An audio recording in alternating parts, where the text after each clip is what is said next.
धरती पर कई सभ्यताएं जन्मी, कई उठी और कई बिना कोई निशान छोड़े अचानक गायब हो गईं। लेकिन कुछ सभ्यताएं ऐसी होती हैं जिनका गायब हो जाना केवल एक हादसा नहीं बल्कि एक रहस्य होता है। और ऐसा ही एक रहस्य है हड़प्पा और मोहनजोदड़ो। एक ऐसी सभ्यता जो आज से 5000 साल पहले मिस्र और मेसोपोटामिया से भी ज़्यादा विकसित थी।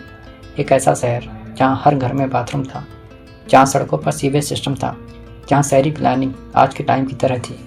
लेकिन फिर भी यह सभ्यता अचानक कैसे गायब हो गई? आखिर ऐसा क्या हुआ कि दुनिया की सबसे आधुनिक सभ्यता इतिहास की किताबों से ही नहीं, धरती से भी मिट गई? यही है सिंधु घाटी सभ्यता की गुमशुदा कहानी। साल था 1921। पंजाब की गर्म तपती दोपहर। रेलवे विभाग के कुछ मजदूर मिट्टी खोद रहे थे। उन्हें नहीं पता था कि उनके फावड़े के नीचे दबी है धरती की सबसे बड़ी सभ्यता। जैसे ही मजदूरों ने ईंटों के विशाल ढेर देखे, उन्हें लगा यह बस कोई पुराना खंडहर है। लेकिन वे ईंटें साधारण नहीं थी। हर एक ईंट एक ही साइज की, बिल्कुल काट छांट कर बनाई हुई। जब अंग्रेज अफसरों ने इन ईंटों को देखा तो वे हक्के बक्के रह गए।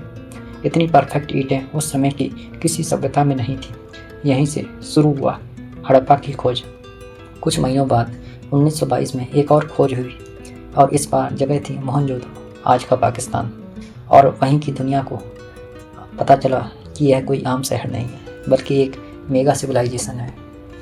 अब आप सोचिए, ये सभ्यता 2500 ईसा पूर्व की है। मतलब जहाँ दुनिया में यह नया नया विकसित हुआ था, तब सिंधु घाटी के लोग कर रहे थे अर्बन प्लानिंग। यहाँ था ग्रिड सिस्टम वाला शहर, हर घर में पानी की निकासी, दुनिया का पहला सीवेज सिस्टम, पब्लिक बाथ, वजन और माप की एक ही यूनिट, 2-3 मंजिलों वाले पक्के मकान, चौड़ी और सीधी सड़कें, अनाज के विशाल भंडार और डॉकयार्ड लोथल। इतनी एडवांस सभ्यता, इतनी परफेक्ट प्लानिंग, लेकिन फिर भी ये इतिहास में क्यों दबी रही?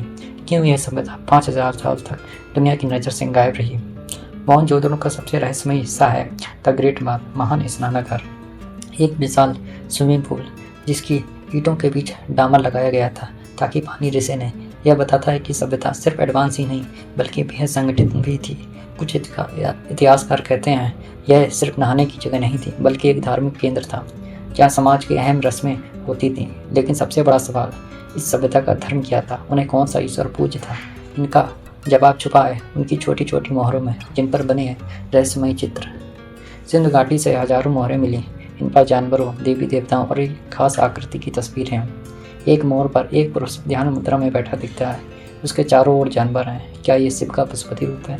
कई वैज्ञानिक कहते हैं हाँ, यह सभ्यता शायद शिव की उपासना करती थी। लेकिन कोई भी मोहर अभी तक डिकोड नहीं की जा सकी। यह स्क्रिप्ट आज भी दुनिया की सबसे पहली बनी हुई है। इतनी विशाल संगठित एडवांस सभ्यता अचानक कैसे गायब हो गई? इतिहासकारों ने कई थ्योरी दी है। पहली थ्योरी है आक्रमण का सिद्धांत।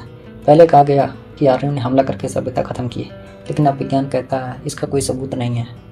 दूसरी थ्योरी है भूकंप, जिसने सब तबाह कर दिया।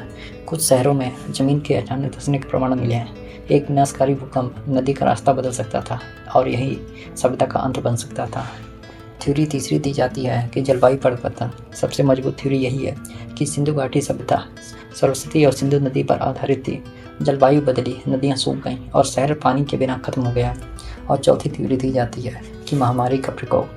मोहनजोदड़ो में कुछ जगह एक साथ कई शव मिले और क्या कोई भयंकर बीमारी फैल गई थी? ये इतिहास का अनुत्तरित सवाल है, लेकिन असल रहस्य अब भी जिंदा है। कि सबसे बड़ी बात यह है हमारी पूरी समझ अनुमानों पर आधारित है, क्योंकि हम उनकी भाषा नहीं जानते, हम उनकी लिपि नहीं पढ़ सकते, हम उनकी किताबें नहीं ढूंढ पाए, हम नहीं जानते उनका धर्म क्या था, हम नहीं जानते उनका राजा कौन था, हम नहीं जानते उनकी सेना कैसी थी, हम नहीं जानते उनका अंत कैसे हुआ। 5000 साल बाद भी दुनिया इस सभ्यता को समझ नहीं सकी। आज का सत्य एक कोई सभ्यता जो आज भी हमसे ज़्यादा विकसित थी। सवाल यह नहीं है कि सिंधु घाटी सभ्यता कितनी विकसित थी, सवाल यह है इतनी बड़ी सभ्यता अचानक कैसे गायब हो सकती है। इतिहास को मिटाना आसान नहीं होता, लेकिन कभी कभी समय ही सबसे बड़ा दुश्मन बन जाता है।